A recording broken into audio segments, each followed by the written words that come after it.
de la diaspora congolaise.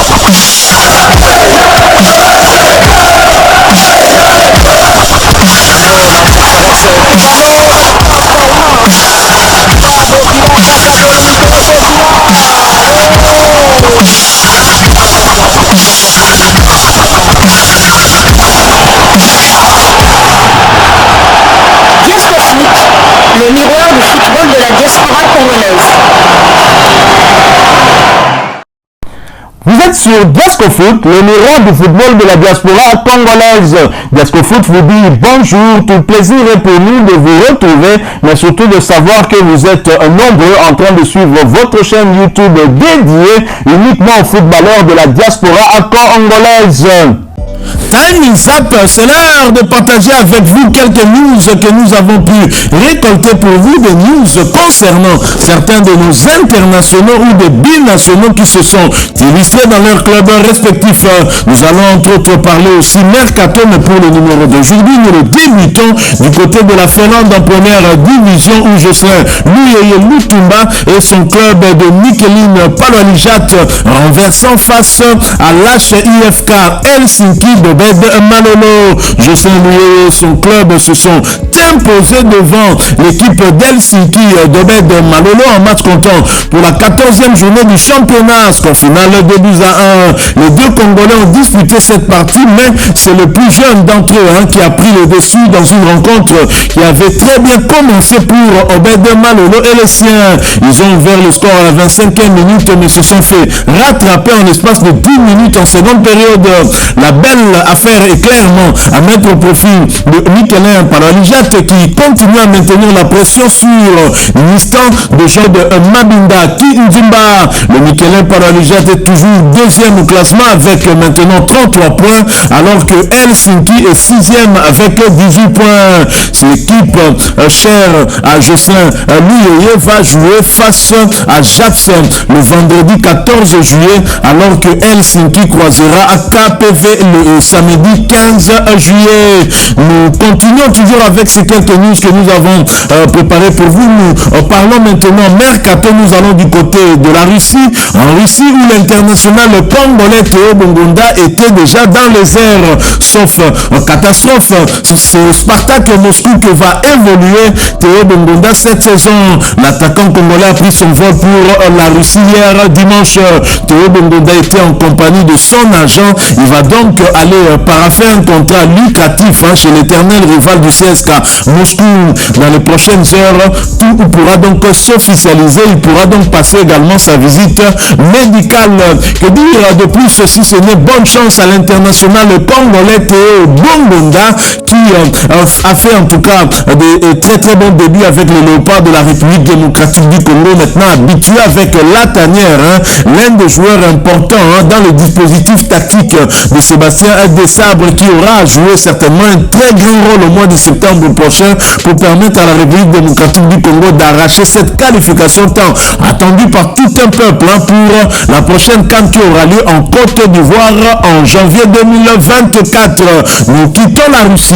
Nous allons cette fois du côté de la Turquie où Marc Ebola va donc désormais évoluer. Alors qu'il évolue encore sous le maillot de Middlesbrough, Marc Ebola, latéral gauche, vient de signer un contrat de 2 saisons plus une en option avec Samsung Sport. Le joueur formé à Arsenal rejoint Gaëtan Laura Luamba, l'international congolais avec qui il va évoluer en première division en Turquie cette saison. Samsung Sport, club qui a évolué la saison dernière en deuxième division et qui est monté grâce entre autres au but inscrit par l'international congolais Gaëtan Laura Luamba, va donc évoluer cette saison en première division avec ce renfort de Marc Ebola, un joueur que nous allons donc suivre de près. Nous quittons la Turquie, nous allons cette fois du côté d'Israël où Kabwe rebondit. C'est officiel, Eric Kabwe désormais un joueur d'Apoel Kfar Saba, un club de deuxième division israélienne. L'attaquant congolais était libre depuis son départ de l'AS Vita Club. Les détails du contrat n'ont pas encore été communiqués. Bonne chance à Eric Kabwe qui quitte la République démocratique du Congo, qui se relance en Israël, mais en deuxième division. Bonne chance à lui. Nous quittons Israël, nous allons cette fois en Amérique, du côté du Canada, en première division. Deuxième match sans succès pour Georges Mukumbilwa et le Pacific FC. Georges Mukumbilwa et son club se sont inclinés devant la formation de Cavalerie FC en match comptant pour la 13e journée du championnat. Score final 1 but contre 2. L'arrière latéral gauche congolais qui a perdu sa place de titulaire depuis quelques matchs a disputé cette partie qui constituait le choc de cette journée entre le leader et son dauphin. Il a fait son apparition sur la pelouse dans les ultimes minutes alors qu'ils étaient déjà menés au Maquar. C'est un troisième match sans victoire pour eux alors qu'ils étaient sur une bonne dynamique bien avant. Ils gardent leur fauteuil de leader pour le moment avec 25 points au classement et vont se déplacer sur le terrain de l'HFX Wanderers le vendredi 11 juillet pour la prochaine journée. Restons en Amérique mais quittons le Canada, allons cette fois aux États-Unis où l'on jouait la 21e journée de MLS, la Major League Soccer, première division américaine, où Los Angeles Galaxy qui recevait Philadelphia Union l'a battu sur le score de 3-1. Titulaire, l'international congolais Chris Mavinga a disputé l'intégralité de cette rencontre pour sa 6e fois consécutive. Chris Mavinga a profité d'ailleurs de ses 90 minutes pour porter à 809 minutes son temps de jeu sur les 2250 minutes possibles. L'international congolais a participé à 15 des 25 matchs avec son club Los Angeles Galaxy. Son club est dernier du championnat avec 5 petites victoires, 7 nuls et 9 défaites. 23 buts inscrits contre 33 encaissés. Prochain rendez-vous pour Mavinga et Los Angeles Galaxy, ce sera pour le compte de la 22e journée du même championnat et le déplacement sur le terrain de White Caps. Ce match est prévu pour le dimanche 16 juillet 2023 sous le coup de 3h30 heure de Kinshasa. Quittons l'Amérique et les États-Unis. Revenons maintenant sur le continent, mais nous revenons après cette courte pause. Diasco Foot, le miroir du football de la diaspora congolaise. En Afrique, allons du côté du Soudan en Coupe arabe des clubs. Nous perdons, mais je suis content pour plusieurs raisons. Déjà, les gars sont allés au bout d'eux-mêmes, ce qui est bien. Dixit Jean-Florent Ibenge Ikwangé, le technicien congolais Bodi Lilepo Maccabi ainsi que leur club d'Al Hilal Omdurman sont allés s'incliner sur le terrain du CS Sfaxien, équipe de la Tunisie, en match comptant pour le deuxième retour de cette compétition. Ils avaient emporté l'aller sur le score d'un but à 0, pas suffisant pour se qualifier pour le prochain tour. Pour rappel, les deux matchs se sont joués en Tunisie compte tenu de la situation sécuritaire préoccupante qui prévaut du côté du Soudan. Le technicien congolais a dû se passer des services de quelques-uns de ses pions majeurs, notamment l'international congolais Bodi Lilepo Maccabi qui était souffrant avant ce match et n'a même pas figuré sur la feuille du match. Le manque d'entraînement est la raison principale de cette élimination, bien que l'équipe a tout donné pour tenter d'arracher cette qualification. Le miracle n'a pas eu lieu. Comme on le dit au football, ce sont les entraînements qui vous maintiennent en forme. Quand vous ne vous entraînez pas, c'est très compliqué de gagner des matchs et surtout une confrontation en aller-retour. Nous avons eu en tout et pour tout une semaine d'entraînement et c'était quasiment mission impossible, mais nous avons bien embêté cette équipe en la battant 1-0 à domicile en essayant de garder la fraîcheur.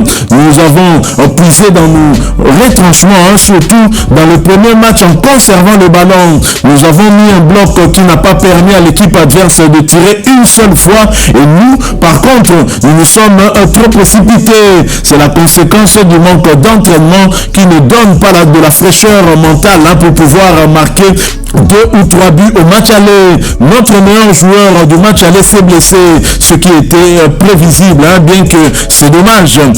Et notre attaquant phare, Lilepo, est tombé malade.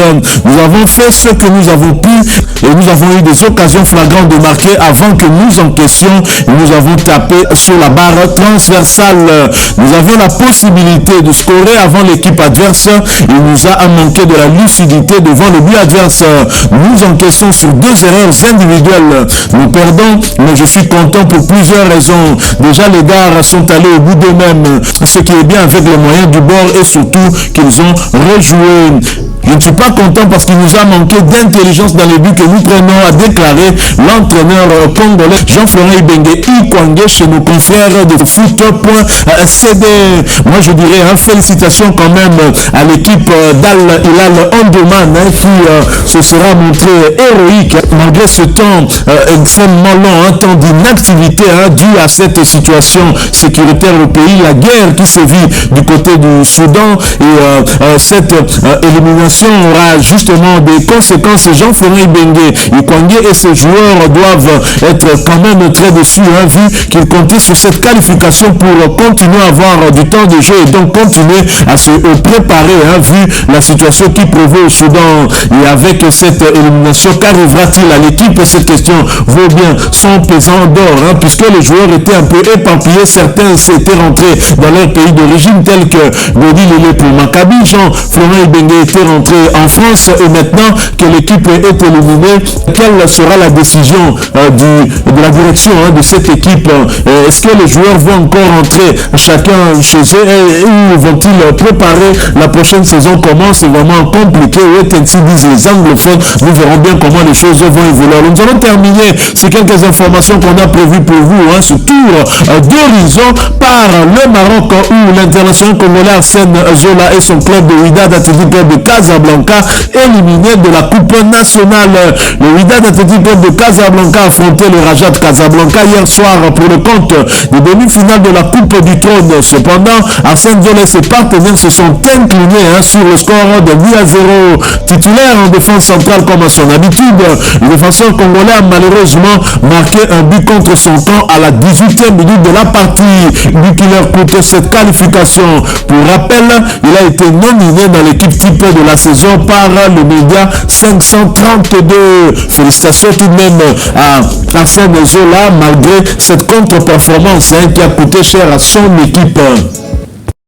Voilà, nous sommes arrivés à la fin de ce sujet. Si vous l'avez aimé, n'hésitez pas à nous laisser un maximum de j'aime.